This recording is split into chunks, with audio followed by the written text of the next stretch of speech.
Hi there. In this video, we focus on power rule of derivative. So let's say that you have some function that is f of x is equal to x to the power n. Here x is a variable and n is a constant. So what's the first derivative of it? So based on formula, we take this constant into the front and then subtract 1 from it. Now let's say you have f of x is equal to x cube. This time you have n is equal to 3. So based on formula, you just take this constant into the front, that is 3 times x, and then subtract 1 from it. So it's 3x, 3 minus 1, that is 2. So the first derivative of x cube is 3x square. Now what about this one? If you have f of x is equal to 2 times x and the power is negative 4. So how can you find the first derivative of it? So based on formula, you take this constant into the front. There is already have a coefficient, that is 2.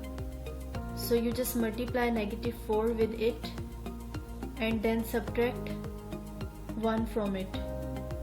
So 2 times negative 4, that is negative 8, and negative 4 negative 1, that is negative 5. So this is the first derivative of it. Now for the practice, let's see another example.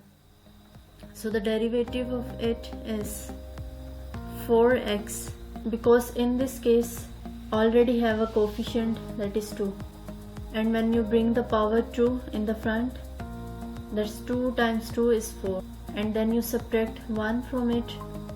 So 2 minus 1 is just 1. Now for this, it has coefficient 1 over 2. So you just keep the coefficient and derivative rest of the term. So bring this power in the front, that's 4 times x, and then subtract 1 from it. So 4 minus 1 is 3. And when we simplify, we get 2x cube.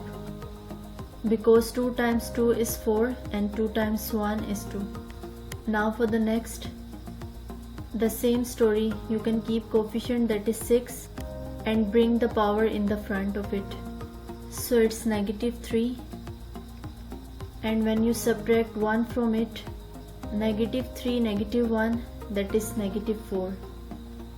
And now if you simplify, 6 times negative 3, that is negative 18, times x to the power negative 4, and in the last example x have in the denominator.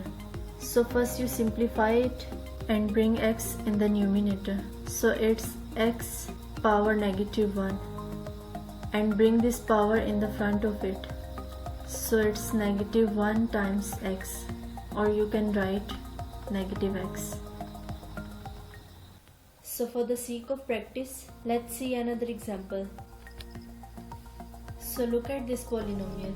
It has bunch of terms, add it and subtract it. So we can find the derivative of each term individually. So let me show you how to do this. So look at this first term.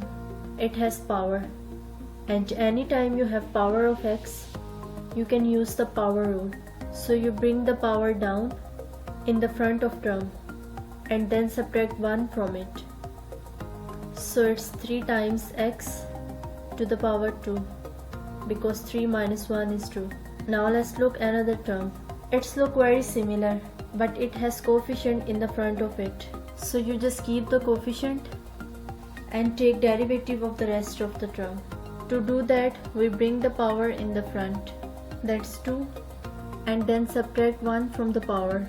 So we get x raised to the power 1. Now let's see the next term, that is negative 6 times x.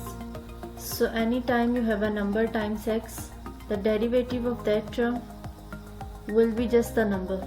So the derivative of this will just be the 6. Okay, the last term, that's great, because anytime you have number or constant by itself, the derivative of this will just be the 0.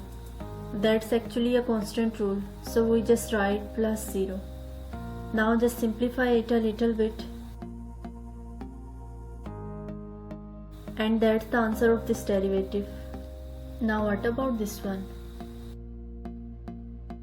So simply you apply the power rule, that is, so you just bring this power in the front and then subtract -1 from it. So it's 2/3 times x, and then you subtract 1 from it. Now let's see the next term. So anytime you have a number times x, the derivative of that term will just be the number. Or if you keep constant 6 and derivative rest of the term, so the power of it is just 1. So you bring power in the front, that's 1, and then subtract 1 from it, that's x to the 0 is equal to 1. So its all thing is equal to 6. And for the last term, remember that the derivative of any number is equal to 0. So we just write it -0. Now just simplify it a little bit. So that's the answer.